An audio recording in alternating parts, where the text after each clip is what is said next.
इन factor क्या है? देखिए, इन फैक्टर एसिड का होता है, बेस का होता है, आयन का होता है ना, सॉल्ट का होता है। तो सबसे पहले हम लोग n factor of acid, n factor of acid को का मतलब हुआ number of replaceable H plus ion. देखिए, हम लोग जानते हैं कि एसिड जो है एक्वा सॉल्यूशन में H प्लस रिलीज करता है ना, वही एसिड होता है। हाँ। तो जो H प्लस रिलीज करता है उसको कहते हैं रिप्लेसिएबल H प्लस। हाँ। तो number of replaceable H plus उस खास एसिड के लिए एन फैक्टर हो गया, और एन फैक्टर ऑफ एसिड को बेसिसिटी भी कहते हैं। ठीक, चलिए, अब जैसे एसिड है और एन फैक्टर HCl है, तो इसमें एक ही हाइड्रोजन है, एक ही हाइड्रोजन रिलीज करेगा, तो इसका एन फैक्टर 1 हो गया। अगर हम HNO3 लेते हैं तो इसमें भी एक ही हाइड्रोजन है, तो इसका भी एन फैक्टर 1 हो गया। अगर हम HClO4 लेते हैं तो यहां भी एक ही हाइड्रोजन है, तो एन फैक्टर 1 हो गया।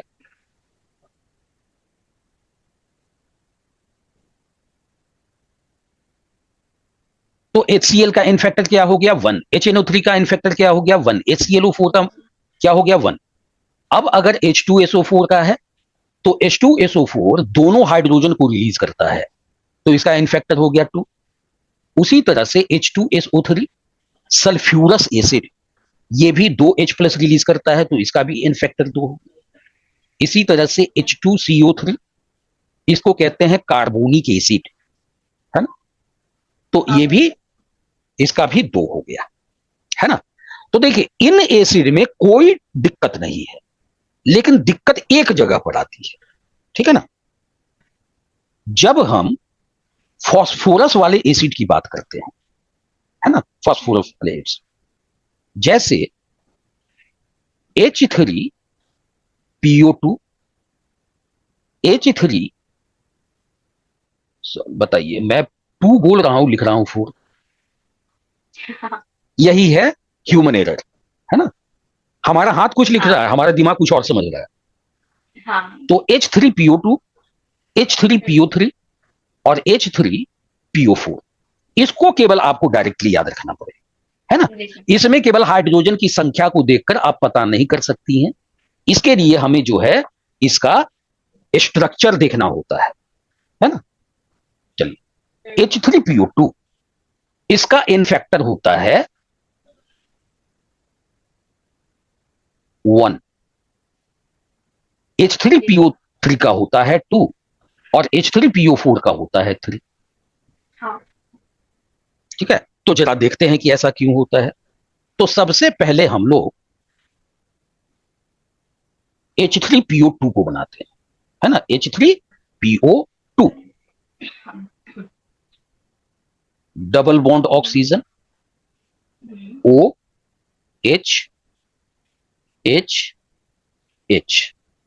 ये क्या हो गया? H3PO2।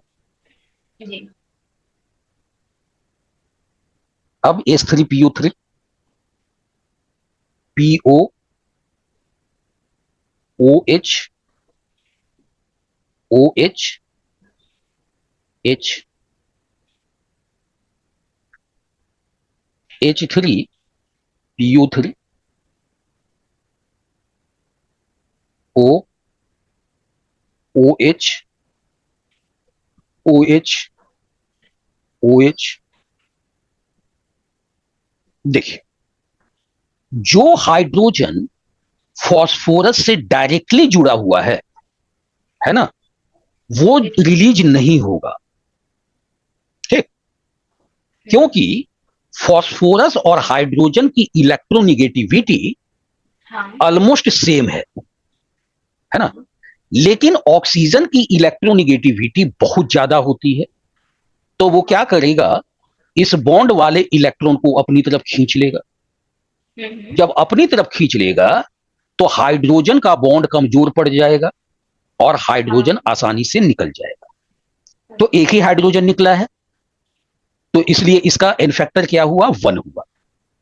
अब H3PO3 में देखिए, 2 हाइड्रोजन ऑक्सीजन के साथ जुड़े हुए हैं, तो ये एक बाहर निकलेगा, ये एक बाहर निकलेगा, तो देखिए इसका एन फैक्टर 2 हो गया।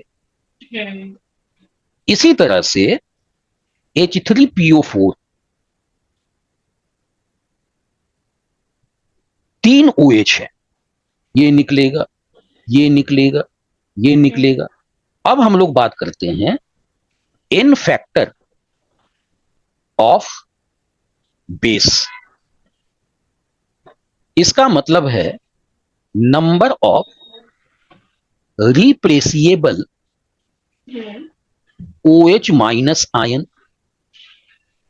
और देखिए, एसिड के एन फैक्टर को बेसिसिटी कहते हैं और बेस के एन फैक्टर को एसिडिटी कहते हैं। ठीक, अब जैसे कि मान लिया सोडियम हाइड्रोक्साइड है,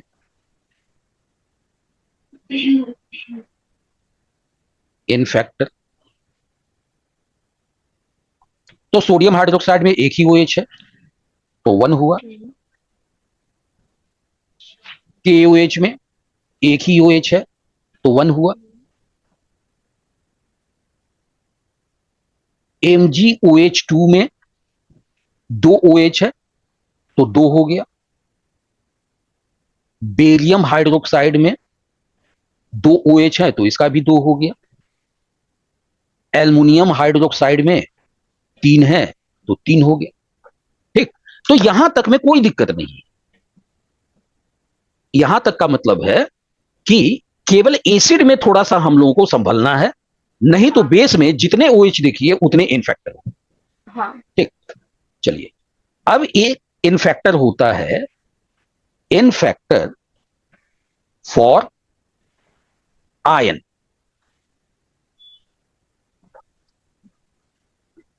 तो इन फैक्टर ऑफ आयन किसके बराबर होता है, चार्ज ऑन आयन। केवल वैल्यू, प्लस माइनस को नहीं लेना है, केवल वैल्यू को लेना है।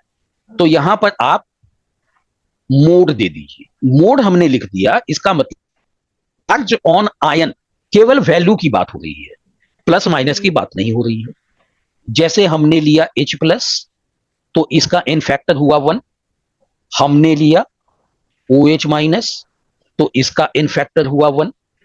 हमने लिया Mg2+, तो 2H+ का चार्ज है, तो 2 है ना, तो हम लेंगे 2। फिर ले लेते हैं Al3+, 3 हो गया। फिर ले लीजिए Cl-, 1 हो गया। सल्फेट 2 हो गया। फॉस्फेट 3 हो गया। ClO4-, 1 हो गया। ठीक, तो केवल चार्ज की वैल्यू जितनी होगी वही उसका इन फैक्टर हो जाएगा। बताइए, कोई डाउट है क्या? नहीं sir. In factor of salt. In factor of salt, इसका मतलब हुआ चार्ज ऑन केटायन। केटायन पर टोटल चार्ज कितना है विदाउट प्लस माइनस। तो यहां हम मोड जब दे देते हैं, 2 लाइन खींच देते हैं, इसे मोड देना कहते हैं। और इसका मतलब क्या हुआ कि केवल वैल्यू की बात होगी। हाँ। या फिर मोड चार्ज ऑन अनायन। अब जैसे NaCl है, MgCl2 है, FeCl3 है, Al2SO4 है ना। तो अब जरा देखिए, सोडियम पर प्लस, क्लोरीन पर माइनस, यानी कि अगर हम केवल केटायन को लें, सोडियम प्लस को लें, तो एक ही प्लस है ना, तो या तो हम केटायन को देखेंगे या एनायन को देखेंगे, दोनों जो देखिए सेम चार्ज ही है ना, तो 1 हो गया। मैग्नीशियम देखिए 2 क्लोरीन है, एक क्लोरीन पर माइनस, तो 2 क्लोरीन पे कितना हो गया, -2, तो मैग्नीशियम पर हो जाएगा 2+, है ना।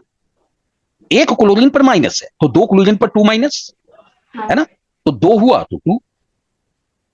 अब देखिए क्लोरीन पर होता है -1, है ना, तो कितने क्लोरीन है, तो -3, तो 3 हो गया। यानी कि केवल हम आयरन को लेते तो यहां पर क्या हो जाएगा, +3 चार्ज जाएगा, है ना, क्योंकि न्यूट्रल है तो बैलेंस होना चाहिए। अब याद रखिए सल्फेट कितना होता है, -2, कितने सल्फेट है, 3, तो 6 हो गया। उस तो 6 को, और एल्युमिनियम कितने हैं, 2, है ना, तो यानी कि एक एल्युमिनियम पर +3 का चार्ज होना चाहिए, क्योंकि 2 एल्युमिनियम तभी +6 और इधर -6 बैलेंस हो गया, है ना। तो इन फैक्टर हम लोग इस तरह से पता करते हैं, है ना। अब फाइनल एक चीज और भी याद रखिए, वो है n factor in a chemical reaction.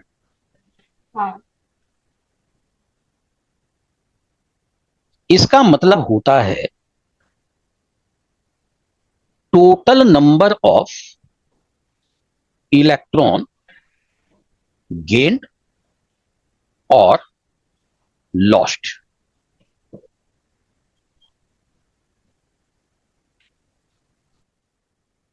In factor acid का होता है, और ये होता है नंबर ऑफ रिप्लेसेबल हाइड्रोजन, कितना हाइड्रोजन रिलीज करता है वो उसका इन फैक्टर होता है। फिर होता है इन फैक्टर ऑफ बेस, कोई बेस कितना OH आयन रिलीज करती है वो उसका इन फैक्टर कहलाता है।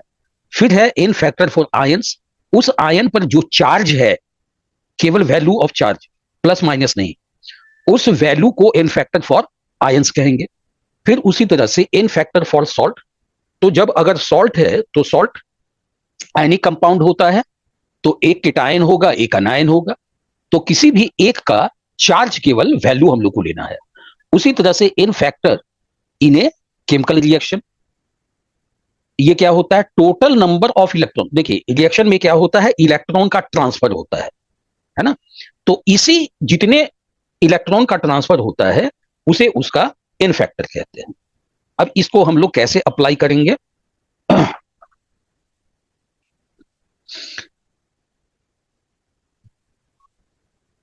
जैसे देखिए क्वेश्चन दे दिया गया, find number of equivalent in the following. पहला है 4 मोल्स ऑफ H2SO4, दूसरा है 5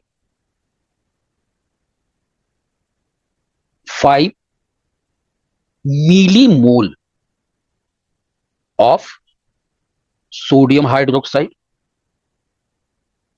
फिर है 0.1 नॉर्मल, इसको रहने दीजिए अभी, ये ज्यादा कॉम्प्लिकेटेड हो जाएगा, चलिए केवल अभी इसकी बात करते हैं। 4 मोल्स ऑफ H2SO4, इसका हमें क्या निकालना है, नंबर ऑफ इक्विवेलेंट निकालना है। तो हमने नंबर ऑफ इक्विवेलेंट के लिए क्या फॉर्मूला निकाला था, given weight by equivalent weight equal to number of mole into n factor equal to normality into volume. इस फॉर्मूला को केवल आप डायरेक्टली याद रखिए, है ना। तो हमें निकालना है नंबर ऑफ इक्विवेलेंट, तो number of equivalent equal to, यहां पर मोल दिया हुआ है तो हम ये फॉर्मूला लगाएंगे, n into n factor. n क्या है, नंबर ऑफ मोल 4 हैं। अब प्रगति आप मुझे बताइए H2SO4 में H2SO4 का n फैक्टर क्या है, H2SO4 का, रुकिए देखने से। H2SO4 क्या है, एसिड है।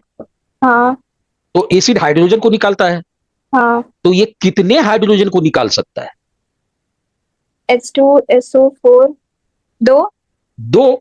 दो हाइड्रोजन है, दो ही को निकाल सकता है, हाँ तो इसका एन फैक्टर क्या हो गया, 2 हो गया। ओ तो नंबर ऑफ इक्विवेलेंट कितने हो गए, 8 हो गए। ठीक है, अब उसी तरह से यहां भी क्या दिया हुआ है, 5 मिलीमोल दिया हुआ है। अब याद रखिए 5 मिलीमोल है, तो number of equivalent equal to number of mole into n factor. Number of mole कितना है, 5 इंटू 10⁻³ है ना, मिली है, तो 10⁻³ और सोडियम हाइड्रोक्साइड का एन फैक्टर क्या होगा, 1 1 इंटू 1 इक्वल टू क्या हो जाएगा, 0.005, है ना। तो इस तरह से निकालना होता है। ठीक, अब जैसे हमें दे दिया गया find normality of the following.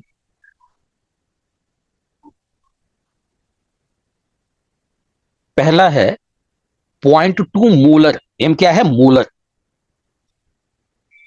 Barium hydroxide solution. दूसरा है 0.5 मोलर H3PO2 सॉल्यूशन। तीसरा है 4 मोल ऑफ, या इसको ऐसे की दो ही रहने देते हैं।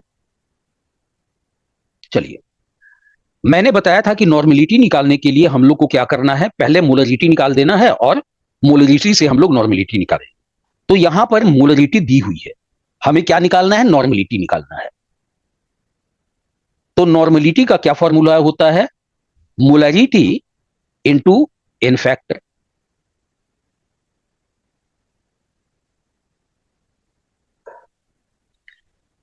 तो नॉर्मेलिटी, मोलरिटी कितनी है, 0.2। अब मुझे बताइए, अब श्रेया देखिए, बेरियम हाइड्रोक्साइड क्या है, बेस है, तो इसमें कितने OH है, 2 OH। तो कोई भी बेस OH को रिलीज करता है, तो जितने OH को रिलीज करता है उस संख्या को ही उस बेस का एन फैक्टर कहते हैं। तो आप दोनों ही बताइए, BaOH2 में का एन फैक्टर क्या है, 2। तो नॉर्मेलिटी कितनी हो गई, 0.4 नॉर्मल, है ना। अब यहां पर आइए, यहां भी नॉर्मेलिटी इक्वल टू मोलरिटी कितनी है, 0.5। अब मुझे बताइए H3PO2 में एन फैक्टर क्या है, 3। हाँ, अ, प्रगति आपने कहा क्या, नहीं नहीं, श्रेया ने कहा। अच्छा श्रेया, हाँ अच्छा, अब प्रगति आप बताइए। सर 3 ही रहेंगे।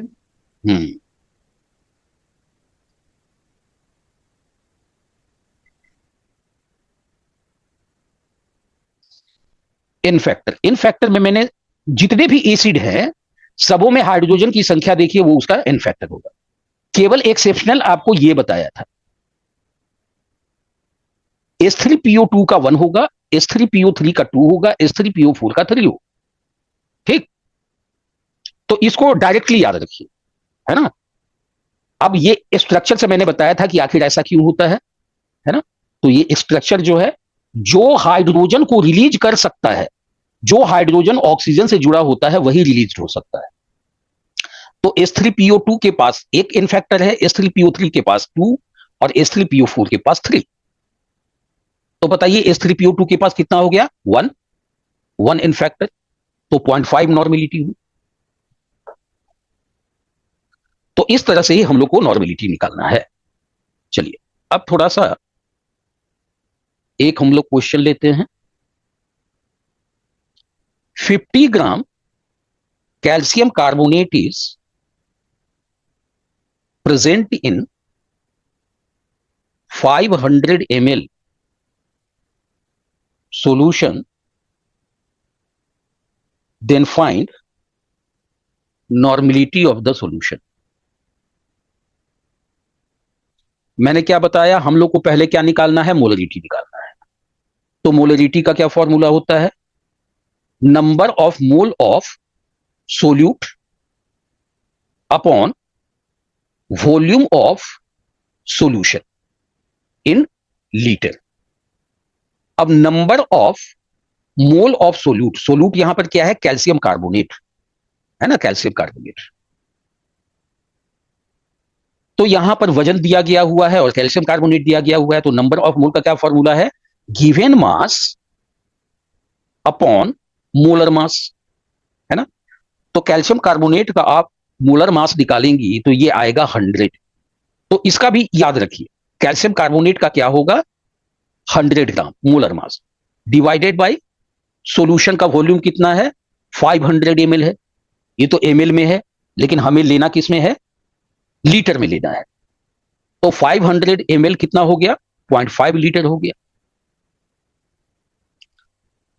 तो ये भी कितना हो गया, 50/100 यानी कि 1/2, ये भी हो गया 0.5 upon 0.5 equal to 1 molar solution. अब हमें नॉर्मेलिटी निकालनी है, मोलरिटी इंटू एन फैक्टर। तो मोलरिटी तो 1 है, बताइए क्लियर है क्या। Yes sir. तो ये हो गया 2 नॉर्मल। आपसे पूछा जाता है relationship between molarity capital M and molarity small m। Small m क्या है, मोलरिटी है। कैपिटल M क्या है, मोलरिटी है। स्मॉल d क्या है, डेंसिटी ऑफ द सॉल्यूशन है। और mm क्या है, मोलिक्यूलर मास।